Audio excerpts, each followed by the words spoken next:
Почитувани гледачи, добре дојдовте во уште едно издание на 24 од Сесрце. Верувам дека денешната емисија ќе успее да ве задржи пред малите екрани следните 30 на 35 минути, бидејќи се покажало од нашето искуство досега дека секогаш кога разговараме за уролошки проблеми, секогаш имате многу прашања, особено кога се зборува за простатата. Токму поради тоа одлучивме денешното издание на емисијата да го посветиме на простатата, на сите проблеми, на дијагностиката и понатаму на лекувањето. Доколку имате прашања, знаете дека по 9:30 по краткиот блок реклами ќе можете и вие да се вклучите емисијата доколку имате прашања. Денеска во студиото имам чест да разговарам со примариус доктор Михајло Пенев, како што кажав уролог, воедно и директор на уролошката клиника во Скопје. Вие сте првпат во 24 вести, првпат во ова студио и едно официјално добре дојде. Добар ден до вас и до гледачите на телевизија 24 часа. Так, можеме да почнеме од тоа колку вие уролозите препорачувате често да се оди во уролошка ординација на прегледи, особено на пациенти постари од 45 годишна возраст? Па јас за почеток би кажал дека простатата е орган кај мажите, тоа е машка болест. Так. Сдруженијето на уролози, Европската асоциација на урологија, месец септември го прогласува за ден на простата. Така. Тоа, пошто и Република Македонија и нашето сдружение на уролози во Македонија сме членови на Европско сдружение и ние се придружуваме кон тоа, така, кон нивната иницијатива да се обрне внимание на мажите почесто да одат на преглед на простатата. Тоа се користат флаери, емисии преко јавните медиуми, преко пишаните медиуми, а Уролошката асоциација на Македонија ќе одржи на 28 септември и секција во Демиркапија, кај ќе бидат повикани сите уролози од Македонија, да тема ќе биде лекување на простатата. Так. Се надевам дека ќе успееме и преку оваа емисија да ги поводот секако беше тој што вие го кажавте, 15 септември светскиот ден на простата. Поводот верувам дека ќе успееме да ги натераме нашите гледачи, сите оние кои што не гледаат во моментов, да обрнат внимание, особено емисијата ќе е посветена на машката популација, меѓутоа сепак не гледаат и припаднички на понежниот пол кои што ќе интервенираат за нивните најблиски од машки пол да се прегледаат навреме. Не случајно јас тоа го поставив како прво прашање, зошто се важни прегледите и колку често треба да се оди во уролошка ординација, особено за луѓе мажи над 45 години. Простатата е орган кој се јавува само кај мажите. Простатата е хормонален орган кој зависи од функција на тестисите. Значи, први, доека пациентот млад, тестостеронот се лачи и простатата е мала. Нормална големина на простатата е околу 18 до 20 грама, големина на кестен, жлездата ограничена, безболна на палпација. Така. Со намалување на ниво на тестостеронот, простатата расте. Значи, после 40 годишна возраст веќе нивото на тестостерон намалење и простатата се зголемува. Така да веќе почиња да има некои тегоби, нарочно при мокрење се тегоби кај пациентите од зголемување на простатата. Сега да разграничиме, болести на простатата се бенигни и малигни. Едно е лекувањето на доброчудната зголемување на простата, а друго е кај малигното заболување, односно кај карциномот на простата. Так, понатаму ќе поразговараме и која е разликата меѓу едните и другите заболувања. Кои се симптомите на зголемена простата? Симптоми на зголемена простата се најчести симптоми се често мокрење. Така. Отежнато мокрење, тенок млаз.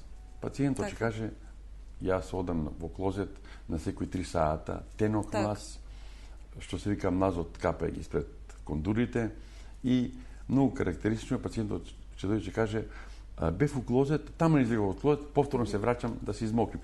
Што значи тоа? Он не се домокрие, му останува рестурин, така нежено, значи остатачна мокрача, до крај не го испразнил мошниот меур и повторно се враќа на мокрење. Автоматски, кој има остатачна мокрача преко 100 мл, веќе може да се јават, поред тоа што он има пореметено спиење, преко ноќ станува, значи ненаспание, веќе се јавува, чим остаточна мокрача, се јавува и инфекција. Чим стои мокрачата во бешиката, се јавува инфекција и потоа следат веќе и другите потешкоти, печење при мокрење и кога ќе се прегледа мокрачата има бактерии во мокрачата. Со бенигна простатична хиперплазија, значи не малигна, сме имале пациенти кои мислат дека мократ, меѓутоа кога ќе дојдат на преглед, тоа му и подуна стомахот и он има остатична мокрача и 2 литра. Он вика мокри, тоа е као шише, односно тенџере напуните го со вода и сипате вода, оно веќе прелива, меѓутоа оно држи внатре 2 литра вода, он мисли дека мокри со таа задршка на мокрача, речемо литар и пол, 2 литра, кој трае неколку дена, пациенти се ишли на дијализа. Значи, откажат бубрезите, а не ги оштети бубрезите, не може да лачат и пациентот иде на дијализа, се поставува катетер да се испразни мокрачето од мокрачата бешика и видиме има 2 литра, ние викаме рестурин, 2 литра, 2,5 литра.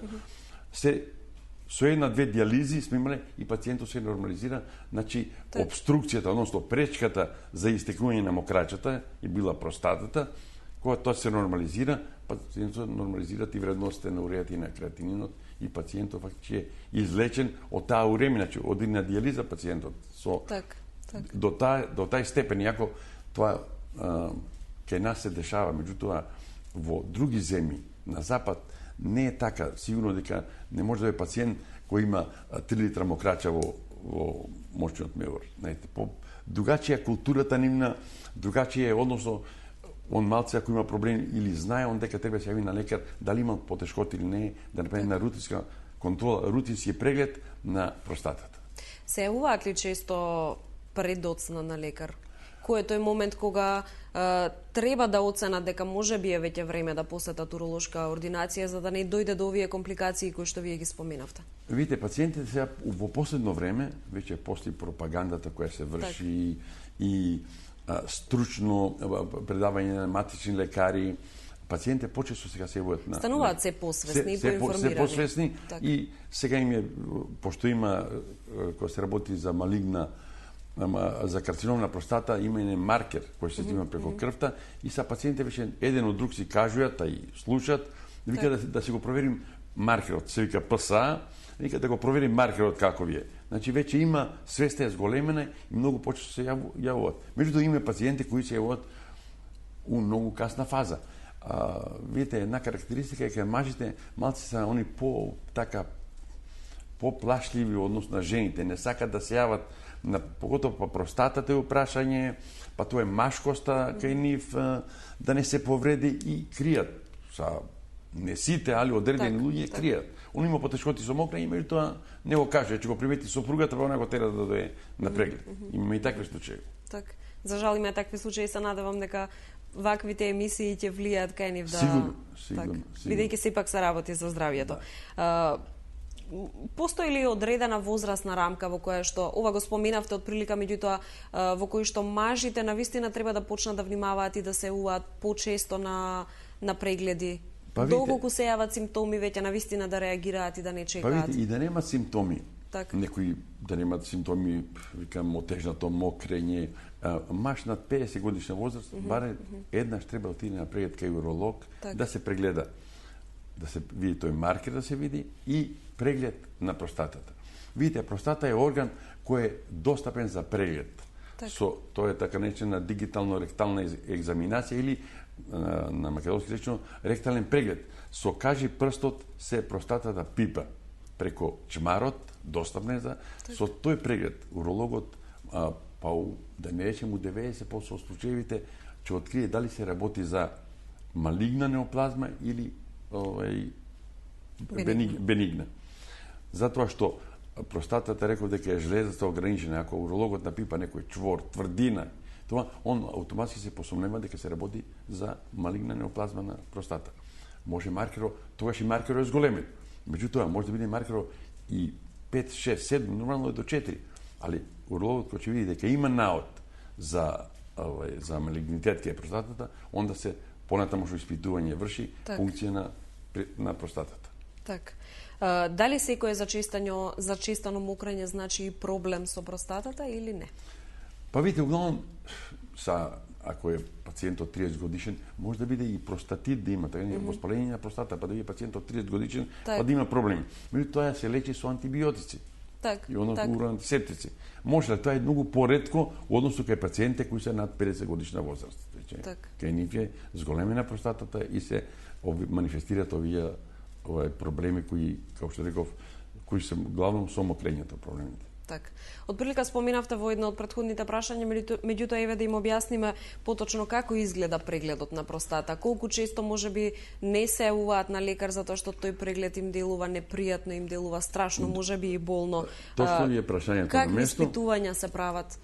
Значи, основен преглед преглед е преглед со прс преку чмарот да се пипне простатата. Некои пациенти во почеток, па незгодно им сме имали пациенти кои не сака априори, многу ретко. Не сакам тоа да ми се прави. Меѓутоа, без овој преглед, да е и на Мео клиника, било каде у свет, основен преглед е да пипне со прст урологот простатата. Има, па ви реков, многу ретко пациенти кои изричито не сака да се прави тој преглед. Онда ехо се прави, па компјутеризирана томографија, па резонанс, меѓутоа тоа се скапи методи кои пак нема да кажат правата ствар. Основен преглед е, кажувам, и многу едноставен, многу брз, безболен преглед да се пипне простатата каква е. Можеме овде да направиме кратка пауза да ги погледнеме рекламите, јас потоа ќе им дадам можности на гледачите да ви поставуваат прашања, верувам дека ќе имаат што да прашаат, нешто што јас можеби ќе го испуштам во овој концепт за емисијата. Гледаме реклами и се враќаме веднаш во студиото.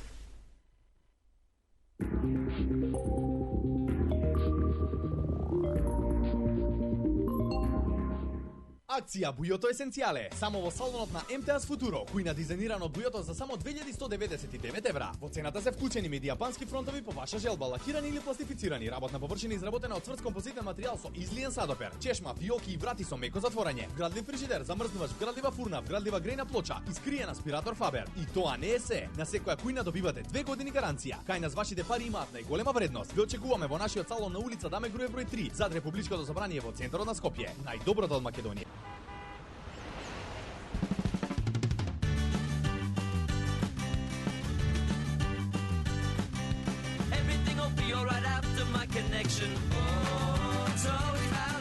Конечно, домашен јогурт по оригинална рецептура и неодолив вкус. Со љубов од Алпско млеко.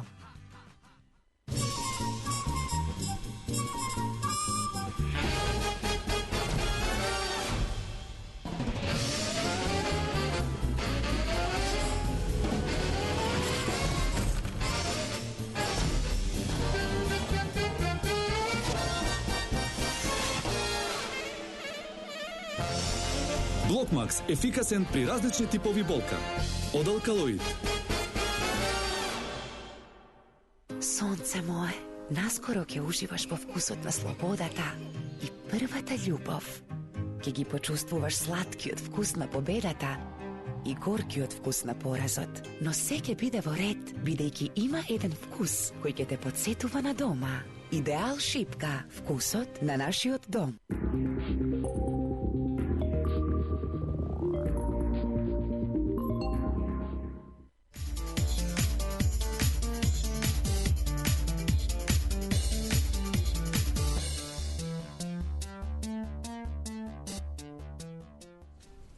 Повторно сме назад во студиото, доколку не следите од самиот почеток на емисијата, знаете дека разговараме за простата. Знаете дека мој денешен гостин во студиото е примариус доктор Михајло Пенев, директорот на уролошката клиника во Скопје. Како што најавив пред рекламите и како што веќе знаете дека практикуваме по 9:30, можете веќе и вие да се јавувате во емисијата доколку имате прашања. Од претходно искуство се покажало дека навистина имате прашање кога станува збор за простата, така што верувам дека ќе биде така и денеска. Доктор Пенев, кои се најчестите бенигни проблеми со простата? Па потоа ќе поразговараме нели и за карциномот. Овака пациентот кој што дојде во амбуланта, ние не знаеме дали има бенигна или малигна неоплазма. Значи пациентот доаѓа со така наречени дизуржи тегоби. Пациентот кажува дека има проблеми со мокрење, често мокрење, тенок млаз, како што кажа претходно. По извршениот преглед од уролог, веќе се знае пациентот има сомнење за малигна неоплазма, односно карцином, или нема симптоми изникнати за карцином, Значи, простатата е жлезаста, ограничена, безболна, големината не игра улога. Големината може да е простатата, смирна простата која е извадена 350 грама, а реков дека простата е од 18 до 23 грама нормално. Меѓутоа, нема карцином. Значи, пациентите априори кој ќе дојде у уролошка амбуланта прв пат, ние не знаеме да има карцином или бенигна простатична хиперплазија. Он даѓа со тие дизуричните гоби, по извршениот преглед, ние веќе знаеме пациентот кај да го насочиме. Ако е бенигна, нема никаков знак за основното испитување ректалниот преглед, правиме ехо дали има остатачна урин во мокрача во мочиот меур, маркер и на основу тоа на пациентот, ако е мала остатачната мокрача, пациентот е релативно млад, нема некои последни тешкоти, се лекува со медикаментозна терапија. Сад да не споминјам ја лековите кои се дават. Ако пациентот има голема количина на остаточна мокрача, тогаш може да треба да му се постави веднаш катетер да се ослободи од таа мокрача и пациентот се припрема за оперативен захват на бенигната простатична хиперплазија. Пред да разговараме за оперативниот зафат, ќе му дадеме предност на гледачот кој што не чека на линија. Добар ден. Добар ден. Повелете доколку имате прашања? Па имаме едно прашање за докторот. Може? Повелете, да, ве слушаме. Имено малигни заболување пред 17 години на простатата, па 50 се ја правят и иzuzetно добро ми е. Така? Па сакам доктора да прашам за 17 години што може да биде? Па имам нормално мокрење, немам никаков проблем. Така. Това е тоа прашање ми е. Ви благодарам за јавувањето. Како што разбрав, пациентот има малигна неоплазма на простата. Така, колку што разбрав, имал, меѓутоа веќе 17 години се нема лекува, проблем. се лекува, сигурно се лекува, пациентот се лекува или опериран, не знам. Се извинувам доколку не го разбравме точно, меѓутоа мислам дека тоа беше прашање. Дали опериран или лекуван, може да се, значи постои и кај малигната неоплазма на простата, постои оперативно лекување и лекување со лекови, терапија, хормонална терапија.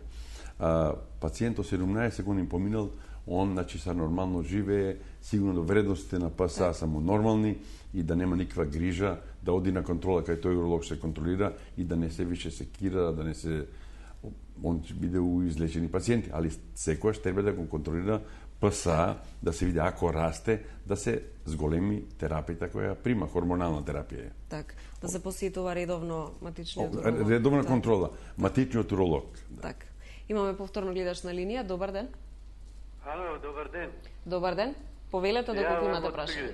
Поздрав на студиото и лекарот. Поздрав и до вас. Имам 81 година. Колку? Извинете, колку години имате? Да, мокрам повеќе пати. 20% ми е зголемена простата. Така. Дали може да ни кажете уште еднаш возраста? Дали може да се оперирам? Така. Дали ме слушате? Дали гледачите уште дали ме слушате? Кажете ни уште еднаш колку години имате, бидејќи не ве слушнавме? 81. 81. Добро. Ова е сигнал за следниот гледач кој што малку ќе почека на линија. Овака пациент има 81 години, он прима лекови, сигурно терапија од твој матичен уролог. Ако таа терапија му е недоволна, не е задоволен, нема спиење, преко ноќ станува да мокри, преко ден, често мокрење, тогаш да се јави, ако срцето е добро, сигурно ќе го прегледа анестезиолог, тогаш може трансуретрална резекција да се очисти, што би рекол наш народ, ласер, меѓутоа не е ласер, преко каналот, да си дел од простатата извади и да нема проблеми со мокрење. Да нема проблеми. Така. Вториот гледач е веќе на линија. Добар ден. Добар ден. Повелете со вашето прашање. Се сакам да го прашам докторот, кога веќе еднаш е запушено мокрењето и извршено е лазерска операција. Сега, после 2 месеци, на контрола повторно има проблем, значи ќе изгледа пак ќе има запушување.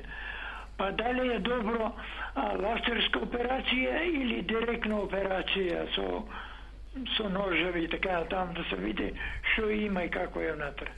Така. Добро. Благодарам за прашањето. Овака, како пациентот, значи ласер во Македонија, ние имаме ласер, меѓутоа тој ласер сме го потребили 2-3 пати, не работиме со ласерот, се работи трансуретрална резекција, тоа народот го вика ласер, тоа е исто електричен нож кој ги сече на парчиња, се сече простатата и потоа со преко инструмент се ваѓат надоле, значи тоа е сечење на простатата.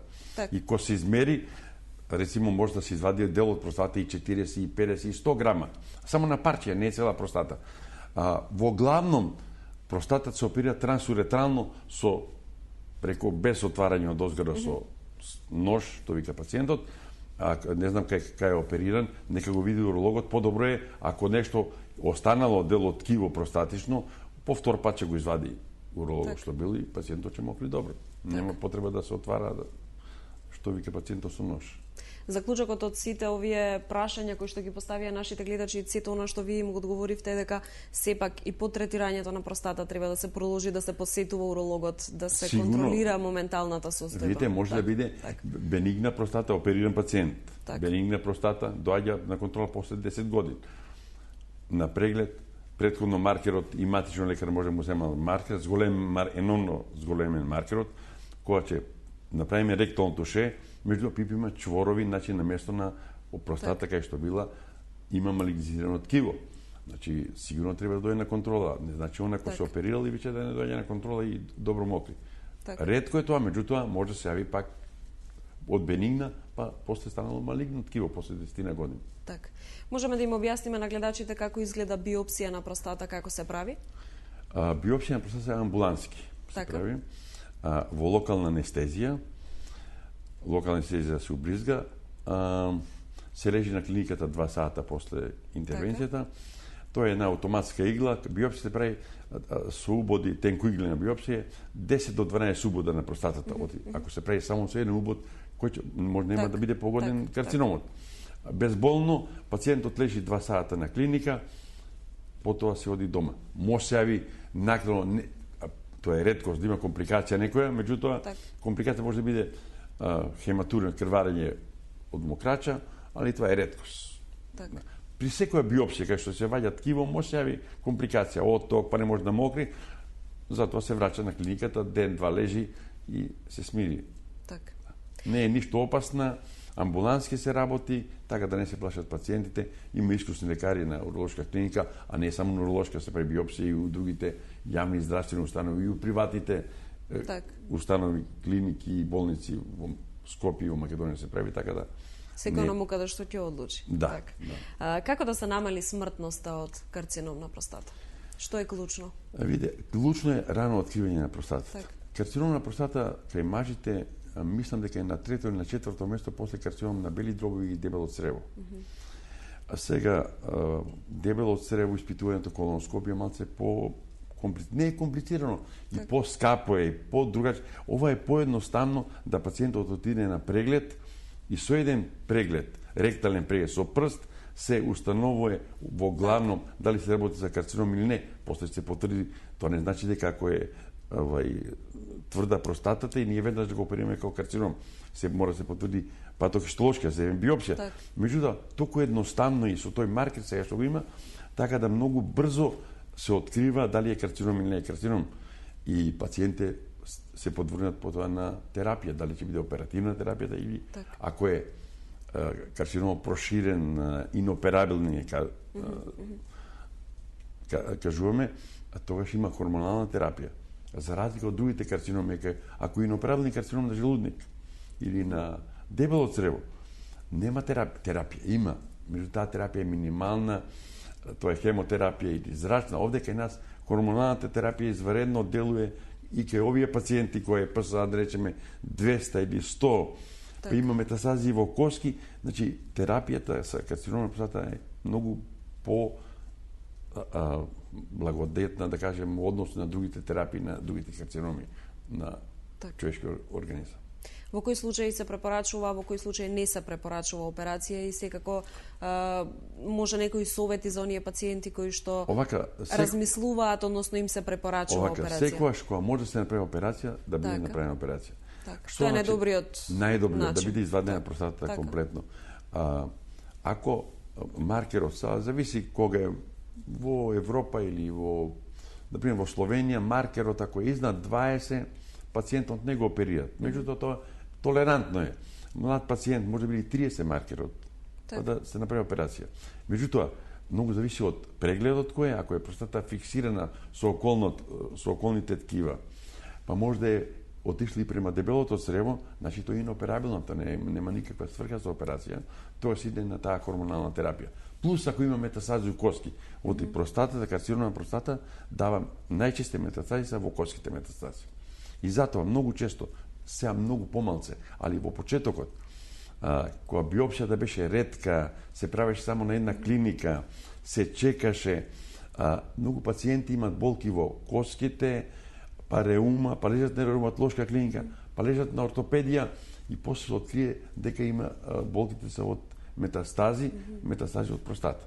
Се многу помалце со диагностирањето и со пункција на простата која се прави во повеќе места, со еходиагностика и со свеста на пациентите која е многу поголема, многу помалце има пациенти напуштени кои ќе дојдат со 500 ПСА или пун метастази. Имало и така, тоа е више многу поретко. Така. Кои се најновите методи во поглед на инвазивноста на хируршкото лечење на болестите на простата? Овака, значи, лекувањето на простатата, на бенигната простатична хиперплазија, лекувањето е медикаментозно и хируршко. Хируршкото лекување, златен стандард за сега е трансуретрална резекција. Тоа е тај електричен нож преко каналот, се ваѓат парчиња од простата и реков, искусен уролог, ако простата има 130 грама измерена на ехо, он би требало да извади 100 грама простата. Не да извади са 20 грама, али 100 грама мерени на вага, откако се извадат парчињата, и тогаш пациентот нема проблем со мокрење. Ако простата била 130 грама, он извадил 20 грама, онда пациентот повторно ќе има остануваат проблемите. Затоа има лекување со ласер. Реков, не имаме ласер на уролошка клиника, меѓутоа ласерот е овој ласер имаше позастарење и скапа е неговата употреба. Са најверојатно министерството обеща дека ќе купи нов ласер кој кошта околу 200.000 евра со комплетна други инструменти кои служат и за кршење на камења и за простата. Тоа е веќе друга и отворена простатектомија, класична, кога простатата, реков, имаме простата 350 грама, таа не може да се извади трансуретрално, треба да се оперира на 3 пати. Оти пациентот па не може да биде до анестезија повеќе од 2 сата, 2,5 сата, а за 2 сата не може да се извади 300 грама простата, тогаш, али ретко е. Ја мислам дека кај нас, на уролошка клиника, мислам дека 90% пациенти се оперираат трансуретрално, што народот го вика ласер, а 10% отворена простатектомија. Кои се најчестите препораки по операцијата? Колку трае престојот во болница? Кои се препораките за постоперативното лекување? За бенигна простатична хиперплазија, трансуретрална резекција која се прави кај пациентот, просек се 3 до 4 дена. Се ваѓа катетерот, пациентот мокри, оди дома. Ако е отворена простата, минимум 7 дена лежи пациентот да се извадат конците или со конците може да го пушиме дома, па после да дојде да се извадат конците. Сега, знаете, при секоја операција има компликација. Некојаш може да простата, тоа е реткост, ама да залежи 10 дена. Компликации, може да протече раната, мокрача, инфекција на рана. Реткост е, али не значи дека многу подобро е трансуретралната резекција, која па и тука може да се јави компликација, не може да нема компликација при операција. Меѓутоа тоа се минимални компликации. Просек лежење е 3 до 4 дена за. А другите 7 дена за отворена простатектомија, а при карцином на простата, при радикална простатектомија се вика, значи пациентот 5 и 6 ден го пуштаме дома со катетер. И го носи уште 2 недели катетер од дома, потоа доаѓа, ваѓаме катетер. Го ваѓаме катетер. Да не лежи он 17 дена кај нас или 15 дена, 5 ден го пуштаме дома. Имаме повторно гледаш на линија, кој верувам дека има прашање до вас. Добар ден. Ало? Добар ден, ве слушаме, повелете со вашето прашање. Добар ден. Добар ден. Гледач од Скопје, имам 63 години. Така?